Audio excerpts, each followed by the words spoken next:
please don't ever forget, I have a whole website, davidpendergrass.com. It's full of other information. I have a Twitter account, Dr. D. Pendergrass.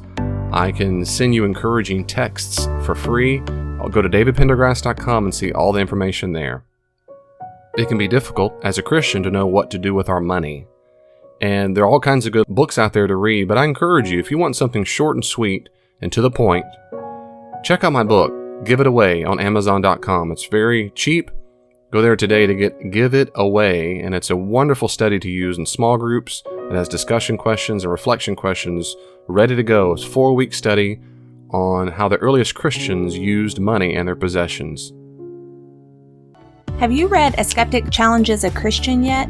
This is Dr. David Pendergrass's amazing book. If you've not read it, you can get it on Amazon.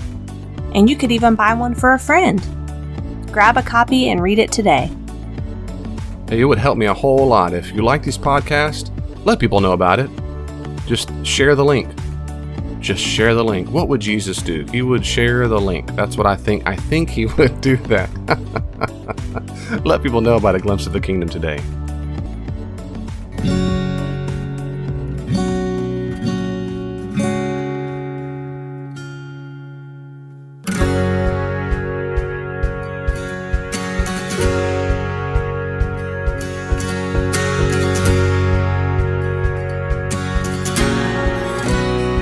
Hello, thank you for listening to A Glimpse of the Kingdom. I am David Pendergrass.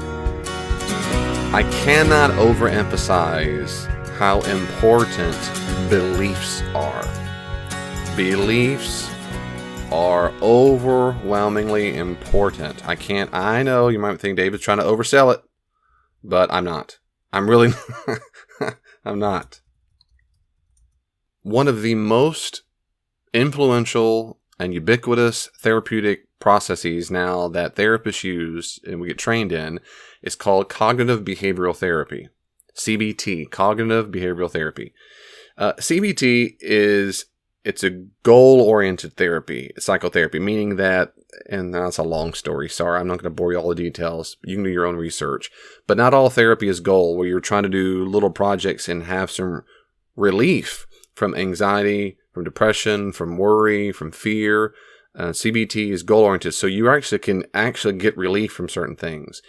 And as the title, which is a great title, Cognitive Behavioral Therapy talks about, you're changing, it's called cognitive restructuring. You're changing the way you think about something, which then, of course, changes your behavior. And they go together. Your thinking and behavior go together. And it can help. I mean, drug and alcohol abuse, depression, I've told you, worry and anxiety, all kinds of stuff. Well, CBT works to change a person's attitude, their behavior, by focusing on several things: thoughts, beliefs, attitudes that affect the way a person behaves, that affect the way that a person thinks and so forth, but particularly with the behavior. I really want to focus on, and they all matter, but I want to really focus on something: beliefs. I say this because this has been by far one of the most influential therapeutic tools I have used counseling people for years and years. And I've used it on myself. I mean, you can buy books and workbooks on how to do CBT to yourself, and I highly, highly recommend it. For example, the one I have liked the book. I've read through all kinds of books, but this one was one of my favorites because it's readable and very useful. It's called Cognitive Behavioral Therapy Made Simple. Cognitive Behavioral Therapy Made Simple. And it's by Seth Gillian. He might say Gillihan. I'm sorry. Maybe, I don't know how he pronounces it, but Seth Gillihan.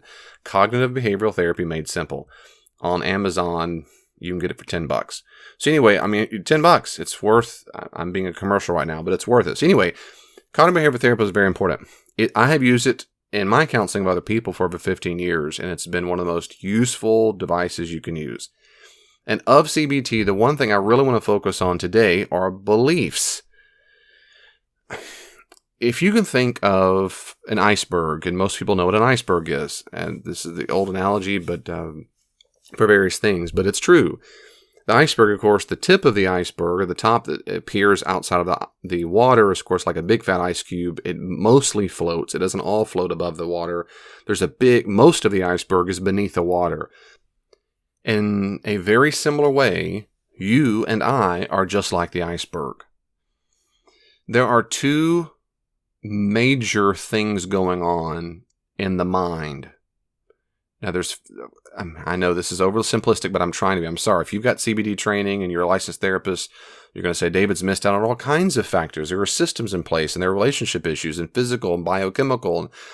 And I'm with you. I agree. I'm just trying to make this real simple, this particular podcast, on purpose, because I'm really trying to hone in on this very particular issue. There are two major processes going on in the mind all the time. There's the conscious mind and the unconscious mind. The iceberg is like that. The conscious mind, if you're myself, consciously is the small part on top. Beneath the surface is the unconscious. It is I'll call it subconscious. Of course, it's beneath conscious, which means it's there, but you are not conscious of it. You are not aware of it. Now, don't let that throw you if you're not accustomed to talking like that. So if you say, wherever you're listening to my podcast right now, headphones in a room, if you look around, if you're looking around or listening to this, you are conscious of what I'm saying if you're paying attention. You're conscious if you're sitting down or running or walking, or it's what you can say. If you describe to a person, what are you doing? What are you thinking? You might say, I'm doing this, this, this, this. I'm conscious of those things. You have first-person subjective awareness of that. And that's the proof that there is such a thing as consciousness, that you're not just a robot, you're not just a bunch of chemicals in motion. You can say, no, I am aware. And here's exactly what I'm experiencing. Here's what I'm thinking.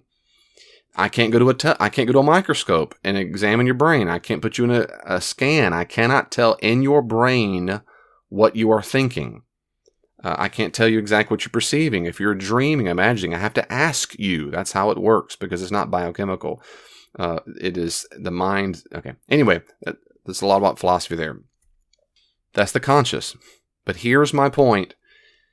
So much of what we experience in our emotional state is driven by beneath the surface, the ice beneath the water, or the subconscious. The subconscious is full of thoughts, beliefs, dispositions that are there all the time. All the time. And I want to focus on one particular thing of what beneath the subconscious, and that is beliefs. A belief is a fixed view on a particular thing. And we have beliefs about everything. You have a belief about Santa, a belief about God, a belief about spouses, a belief about gravity, a belief about how your car works, or trucks, or your bikes, or whatever. You have a belief about it. You have beliefs that are true. That is, you have a belief that a particular vehicle is your vehicle. And that's a true belief because it corresponds with reality. You also have an enormous amount of false beliefs.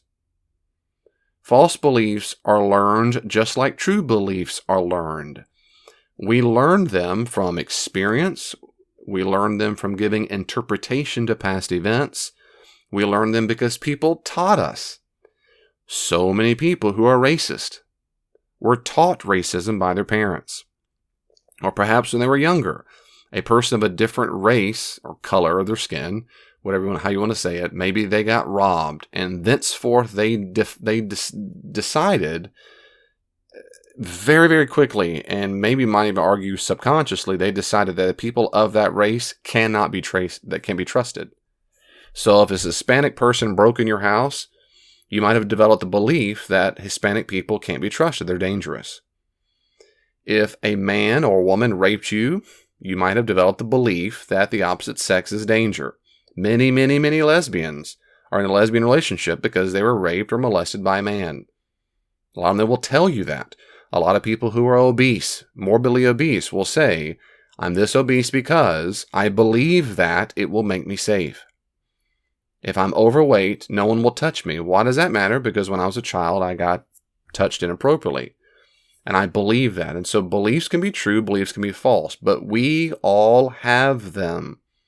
We all have these beliefs, and I cannot overemphasize how important this is.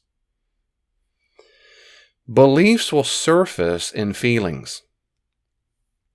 They'll surface in this kind of behavior, physiological behavior. They can surface in habits. For example, back to my analogy, or my example of beliefs. If you think Hispanic people are scary or dangerous, you might behave a certain way by walking on the other side of the sidewalk. You might want to hold your purse or hide your wallet because you believe certain things. If you believe a certain person's trustworthy, you might deliberately go toward them, and your body language will show it, almost always. When you believe a person is safe or friendly, you'll put your arms down. You'll show gesticulation or hand motions that show that your body is open. If you feel a little self-conscious or a little bit in danger, or maybe you're intimidated, you'll find yourself hiding part of your body with your arms or legs. People do this with their faces as well. People who are intimidated or scared, they believe they're nervous, anxiety-producing. They'll walk, instead of standing in front of a person, they'll stand to the side of a person. I've done this with a person before. I've done it before. I deliberately kind of keep moving in front of them, and they'll move to the side, and move in front of them, move to the side, move in front, and we end up spinning in circles because they refuse to stand in front of me.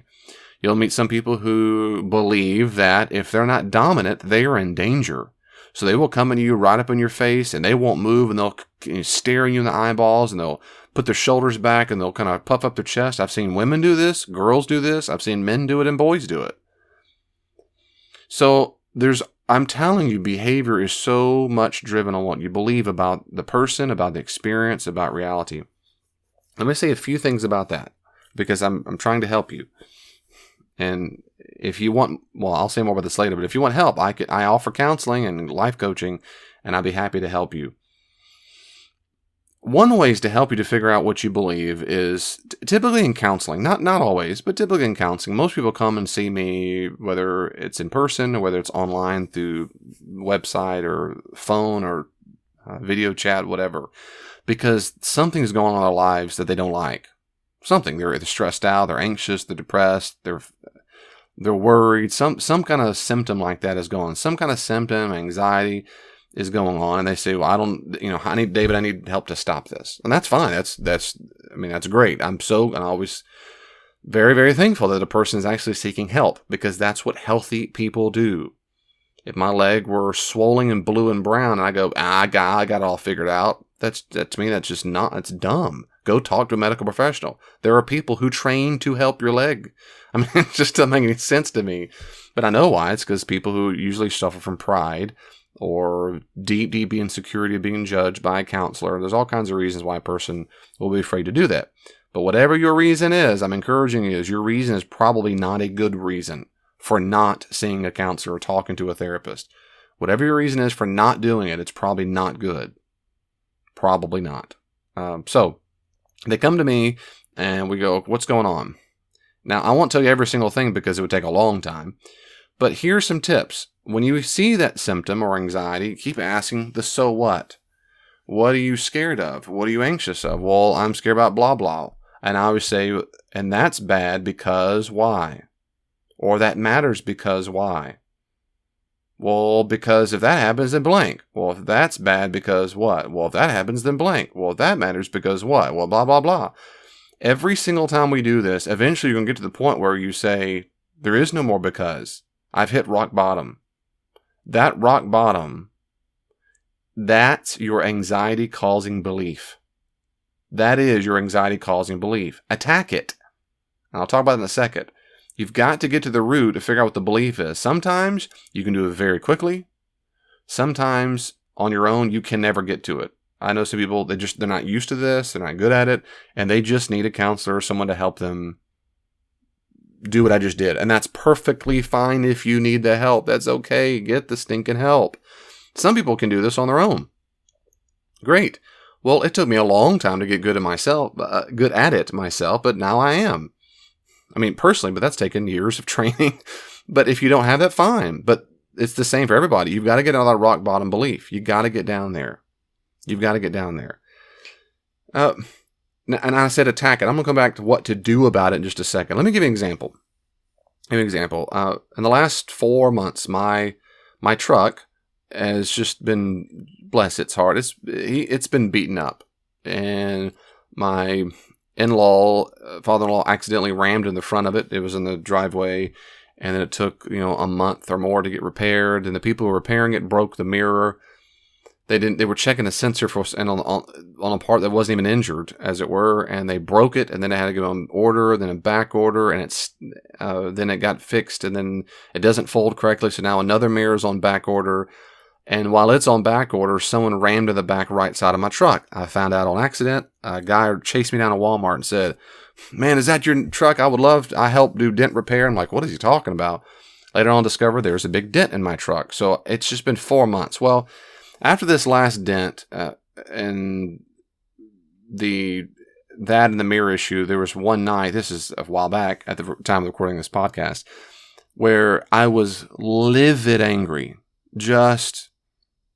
I was just livid angry. I was between the mirror being broken and then this happened again. And when I talked to these people at the collision place, particularly one person was real sweet, but the people doing the repairs didn't seem very competent. And I knew I was having a histrionic or overblown emotional response. I remember lying there in the middle of the night one morning, and I mean, I was so mad, I just couldn't turn it off. My emotion was skyrocketing. I could feel my body temperature rise a lot. I got very hot, and when I'm really hot, I can't sleep. So I'm going to throw the covers off, and my mind is looping on how angry I was, and I was going to I thought I could call them and tell them, "I can't believe how incompetent this is, and why can't you do your job?" and blah, blah. And while I'm thinking this, and my emotions are skyrocketing, I'm thinking, and I thought that for a little bit. I paused. I go, wait a second. This seems melodramatic, histrionic. Why am I having this profound of an emotional response? It's okay to be upset. It's okay to be frustrated. It's okay to be angry. It's okay to be sad, because not that my truck is so valuable like my family, but it is my stuff, and someone's whatever, what's going on. So I had to do what I'm doing, what I'm telling you. I'd practice what I'm preaching. I had to say, well, I'm feeling these things. I'm feeling anxious, angry, frustrated, ticked off, all these heavy, heavy emotions. Why is that? So I started doing this cognitive behavioral therapy. I had to figure out what my belief is. Some belief is driving this immense emotional response. So my belief is, I'm mad because they can't get my daggum mirror fixed. Okay, but why is that so upsetting? So what? Well, if they do this. And so I went through, to save you the time, I went through a few of these in my own mind that morning, and it hit me. I got down to rock bottom. My rock bottom belief was the fear that I'm being taken advantage of. And I have had other traumatic experiences in my life where I was very, very, very afraid, and I was in a pure victim state. And so one of my beliefs that I struggle with, and I have to give over in devotional and give to Jesus and on, is the fear that someone's going to take advantage of me. They're going to make me they're going to put me in a victim state. And that's one of the reasons why I hate bullying. Maybe I try to hate the bullies, though I have to struggle with that sometimes too. Try to love the bully, but I hate it. I can't stand it when someone's taking advantage of around me. I'm very defensive for other people, my children, my family, other strangers. I don't like it. I hate it. Watch it on documentaries, the news. I mean, these random people run up and punching elderly people and other stuff. Oh my goodness. Just talking about makes me want to do things that Jesus wouldn't do, but it does. And that's because of my belief that people being taken advantage of is a big, big, terrible evil. And I don't want to be taken advantage of. Well, that was it. Well, now back to what I said a second ago. Once I hit that anxiety or fear causing belief, I attack it. Well, that was my belief. My belief is somehow I'm being taken advantage of in this situation. Well, I attacked it by saying, that's false. That's false. It's false. I'm not being taken advantage of. People can be incompetent. Yes, some person made a stupid, evil choice by ramming into me, probably an accident, but then not telling me. On and on, they probably didn't have insurance, so that's why they did it. Yeah, okay, but they weren't trying to take advantage of me. So the belief I have that I'm being taken advantage of is false. I'm not. I am a little bit in a victim state because I can't control when people run into my truck and whatever, and it's extremely annoying in my life because now it's taken, and I want, and that leads me to another thing about I hate having to run around doing thousands of little micro jobs, and all this stuff is not my fault in the first place, but it's still being taken advantage of. So I attack that belief. I say things like, thanks for trying to protect me, but that's false. I tell my beliefs, shut up. That's false. I'm not whatever that belief is. I'm not being taken advantage of. That's exactly what you need to do. Whatever's causing the deep worry or anxiety, the panic, whatever, maybe it's boundary problems, whatever the issue might be, you need to get to that root basal belief and attack that belief. Attack the belief. I cannot overemphasize this because I've done this in counseling for hundreds of hours with people. What most people do is they don't attack the belief, they attack the symptom, or they attack the other person. They don't deal with their own feelings because most people have bad boundaries. They think their emotional state is someone else's problem. And that's not what you should be doing. That's not what we ever should be doing. Here's another example, and I don't think she'd mind me saying this because it's not that big a deal. My wife struggles for various reasons. She struggles sometimes with perfectionism, trying to just be perfect, get it all done perfectly.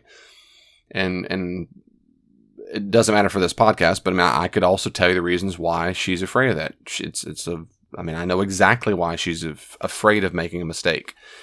But she does have the belief inside of her, and various versions of this belief, that I have to be perfect. Or sometimes it's in the negative. The belief is I cannot make a mistake. And because of that, when she works, when she does almost anything, it causes a lot of anxiety. So if she has, let's say, a report due and the report wasn't perfect, or an email, or someone says we need to work on this, or whatever it might be, her anxiety might skyrocket. Or maybe there's a meeting coming up and she might get afraid that, not that something has been said, but just the meeting's coming up with some authority figures, and the anxiety might skyrocket. And we go, okay, why is it? Well, what she used to do, and still does a little bit, but used to do, and this is very normal for people to do, is they do all kinds of things to deal with the symptoms. She might, or people like her might just try really, really, really, really hard to be perfect. To some people, she didn't, but some people just self-medicate. They might get drunk. They might get on drugs. They might do some other addiction to help calm their anxiety. They might smoke. Smoking's very, very, very common way. Or vape to deal with anxiety. All these are bad, unhealthy ways to deal with anxiety because you're not dealing with their anxiety. What you're doing is numbing your physiological responses to it. You're not dealing with the problem whatsoever. If my leg were swollen black and blue and I'm limping everywhere I go and I go, just take a bunch of Advil, it'll be okay. Well, that's stupid. You might help with the throbbing a little bit, but you're not fixing the leg at all. So most people do that. They mostly just try to be more whatever the issue is. If you're scared of that Hispanic person, you always avoid them, or whatever it might be. You just really go all in. Or you see my point. Another thing people do, very common, is they just blame someone else. They just take it out on someone else. So if they're really nervous, what they do is they go, well, I'm only nervous because so-and-so is a punk. So-and-so's mean. And if so-and-so weren't so mean, then I'd be better. That's a very, very common defense mechanism for people, is they put their joy, the responsibility for dealing with their issues and having joy in life, it's on someone else's fault that they're this way. There's numerous defense mechanisms anybody can do, and my wife does some of those too. But one a long time ago, and every once in a while, we have little mini therapy sessions because I love her, and when she's in the right mood, she wants to do it too. No, I'm not a therapist, but when I see her hurting, we go through this a little bit together. So now, for example, just the other day, she was feeling very, very nervous about, I think it was some meeting or something. I mean, just very anxiety, very high. I think she even had a hard time sleeping or something and concentrating at home. And I said, what are you afraid of? Now, I know what she's afraid of because we've talked about this several times. But it's usually easier for a person who's on the outside than the person in the middle of it to see the scenario. It takes a lot of practice to be able to get outside of yourself and be an observant self. But anyway, we've covered this so many times. It's not news to me. I don't throw my hands up every time and say, let's start from scratch. It's going to be the same thing because that's what human behavior is. So I said, what are you afraid of? Well, I think blah, blah, blah, blah, blah. And I said, no, that's not what you're afraid of. She goes, well, I think maybe. I said, no, that's not what you're afraid of. Well, I think. And I said, no, that's not what you're afraid of. Elaine, what are you afraid of? And then she paused. She said, I'm afraid of making a mistake because I believe I've got to be perfect. And I said, there you go. And as soon as she said it, you should have seen her shoulders loosen up. And then she said, because I don't have to be perfect, right? And she knows this because we've talked about this a billion times. I go, right. You don't need to be perfect. You can't be perfect. Let it go. You're trying to be flawless. You're trying not to make a mistake. And that's a dumb goal. Nobody's that way. When you do make a mistake, even if you really offend or hurt someone's feelings, guess what? You'll deal with that too. So what? So what? They'll get over it. My wife is so sweet, and she would never do something deliberately to hurt someone. So whatever they're hurt, offended, upset, well, they'll get over it. That's just their problem. It's not because Elaine's a punk. It's because they've got some other issue that they have to deal with themselves. And that's their responsibility to deal with their own feelings. And that's what I mean by attacking the belief. Go straight to the heart of it. So let me repeat myself. You might not know what the heart of it is. You might not know what the belief is. But if you will go through the process of getting to that root belief, and you might need help on the outside, you can get right to the heart of it. And when you do, as soon as that anxiety or that fear or that anger or the whatever, as soon as it surfaces, you attack the belief, not the symptoms. You don't try to fix the other person. You don't try to blame. You don't do the defense mechanisms. Go straight. Oh, that's why I'm feeling this right now. I'm feeling this right now because I'm afraid of being taken advantage of. That's what it is. I'm not being taken advantage of. So you address it. You go straight to the belief. Straight to it. You say it. You label it. You identify it. Put your finger on it. Picture it in your mind. Oh, that's the belief. Bring it from under the water to the top part of the water. Make it conscious. And it's no longer in your subconscious. It's a belief. Now, quick responses to that. If you've had these beliefs for a long, long time, like all of your life or from childhood, it's going to be very difficult to eradicate them. Very difficult. Very, very difficult. But you can. And even if you don't fully get rid of the belief, you can diminish greatly how much it affects you. Yes, you can. If you have a kind of severe belief or severe anxiety-producing belief, you will need some therapy to help you through it. But do it. Do it. Talk to counselors. Read the books. For crying out loud, you don't have to spend the rest of your life nervous around Hispanic people or scared of being perfect. You don't need to. If someone hurt you when you were a child, molested you, you don't have to spend the rest of your life in prison for a crime you didn't commit. You just don't need to. You don't have to. There's help.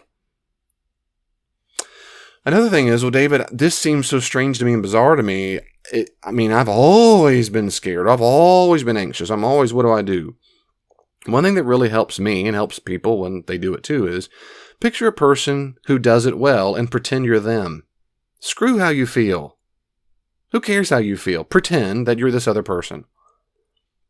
I can tell you exactly who the first person was for me in my life. When I first started learning about all this stuff and boundaries and whatever, it was in my master's degree. And there was a professor, Doug Dickens. He taught me this, pastoral care and counseling. He introduced me to it and taught me some. And then I spent the rest of my adult life reading and learning about it. But I remember distinctly in my life saying, WWDD, what would Doug do? His name is Dr. Doug Dickens. And I remember saying, what would Doug do? Oh, he would just shrug his shoulders and go, whatever. In other words, he wouldn't get worked up about this. Now, that seemed as strange to me as me being an Asian woman. I'm not an Asian woman. I'm picking on the most bizarre, for me, different, I don't know, an Aboriginal Australian or what. That was so, an alien, a Martian. I don't know what that means. I don't know what it's like to be that person. But I pretended to be him. I faked it until I maked it. Because you can't let your feelings dictate your behavior. The feelings are surfacing because you have false beliefs, but you're trying to eradicate the false beliefs. So if you make decisions based on your feelings, based on a false belief, all you are doing is reinforcing the false beliefs. You can't do that if you want to get better. So don't do the thing you used to do. Do the thing that you think a perfectly well-adjusted person might do. If you don't know any perfectly well-adjusted people, pretend what they might be like. Maybe there's Dr. Phil on the TV show. Pretend, what would Dr. Phil do? Read the books that you could read. Read those books and go, oh, this must be what it looks like. And pretend. Don't do the thing you used to. It's like ignoring a nagging, scared little you. There's a movie called A Beautiful Mind. It's awesome. Russell Crowe, and it's based on a true story of a thick biography of Robert Nash, brilliant mathematician, taught at Princeton for years and years. And he was schizophrenic and other things too. Schizophrenia is when everybody in the media, everybody gets this wrong besides specialists. Everybody. Schizophrenia is not when you have different personalities. That's personality dissociative disorder. Schizophrenia is when you have a very difficult time distinguishing between fantasy world and real world. And so they make up imaginary things and think it's real. For some reason, it tends to be the case that there's comorbidity or co-sickness with paranoia and schizophrenia. So people who imagine scenarios where they're actually also paranoid. They're being chased, they're being hunted, they're in trouble, whatever, but not all the time.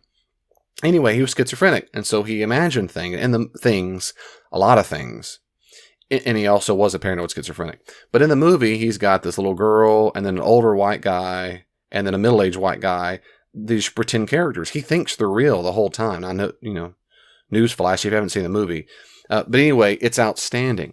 But the huge, momentous turning point in the movie is when he's telling an old professor friend, when he says, "Are they still there?" He goes, "Yeah, they're there, but it's like a diet of the mind. I choose not to indulge in them." So you see them in the movie. You see what he sees. They're still there, but they're in the distance. They're about 20 feet away, and he doesn't talk to them anymore. He doesn't indulge in them. That's what it needs to be like, kinda, with you and your old self. You need to pretend in those moments when you attack the false belief. You name it, claim it, label it, attack it. That's false. That's nonsense. And I will not choose a behavior that like I used to in self-defense or blaming people or smoking or sex or whatever it might be. I'm not going to do that because that will reinforce the false belief. 3, I'm going to act like someone who doesn't have this problem at all. I'm going to act like a person who's not an alcoholic. I'm going to act like a person who doesn't struggle with these things. I'm going to pretend like an imaginary friend who's nagging me for attention. I'm just not going to give it to them. I know they're there. I recognize they're there. I'm not going to play with them. I'm not going to play with them anymore. You can also look at yourself like a child. Picture looking at you, time traveled, basically, whatever. But you're looking at yourself when you were a kid, and he or she, whatever you are, and scared to death, or angry, or sad, or petrified, or whatever, and you look at him and say, "I'm so sorry you're scared, or you're angry, or anxious. I'm very, very sorry. It's just that you're scared for no reason. There is no boogeyman in the closet. I'm sorry you are scared, but your fear, your scaredness is not based on reality. It's false. And so you keep nagging me for attention. You keep telling me it's time to run. And so you're making me anxious. You got to stop. Stop. There's no boogeyman in the closet. It's a false belief. Your fear is justified based on the false belief. Sure, the problem is the false belief, so knock it off. No, you don't make decisions for me anymore. That fear, that panic, that anxiety doesn't make decisions for me anymore. Well, I sure want it to, David. Right. Well, pretend that it doesn't. Pretend you're someone else who doesn't struggle with that little child nagging on you. Well, there's a boogeyman. No, there's not. No, there's not. I cannot overemphasize how important beliefs are. I'm telling you, you've got beliefs in you right now that you don't even know are there. Your parents put them there. Your grandparents, aunts, uncles, authority figures, teachers, preachers, pastors, whomever. You did. What you've read, the news, you get them all in you. The question is, are you aware of it? No, you're not, because it's like the iceberg. It's beneath the surface. Healthy, mature people spend their lifetimes analyzing, looking deep under the water and trying to figure out the beliefs they have. And healthy people decide whether or not they want to keep those beliefs or not. Do I really want this belief? If I don't, I'm going to falsify. I'm going to stop it. And so I'm going to replace it with that true belief and go from there. So there's your iceberg analogy. Friends, do not give up. Don't give up. This can take some time. Might be a lot of tears. Might be a lot of fear involved in the process. Great. So what? You can cry and get over it. You can. You can make it. You can make it. The worst case scenario is you have a lot of tough feelings. Yep. And if they're really, really deep embedded and it's really terrible trauma from your childhood or adulthood, doesn't matter when, if it's terrible trauma, I'm begging you, go see a Christian therapist. Get some help from a trained professional to help you a counselor, someone who walks alongside you and helps you sort through all this. Get the literature. There is healing on the other side. God will use it to bring you out and set you free. God bless you. Well, the conversation isn't finished. You can always reach out to me on social media. Are you on Facebook? I am too. At Glimpse of the Kingdom. Glimpse of the Kingdom on Facebook. Be sure to like it and you can see updates there. Also, if you're on Twitter, check me out at Dr. D. Pendergrass, at Dr. D. Pendergrass, or at Glimpse the King, at Glimpse the King. And I try my best to respond to comments and questions on there as quickly as I can. If you want more, there are many more resources on the podcast and my blog.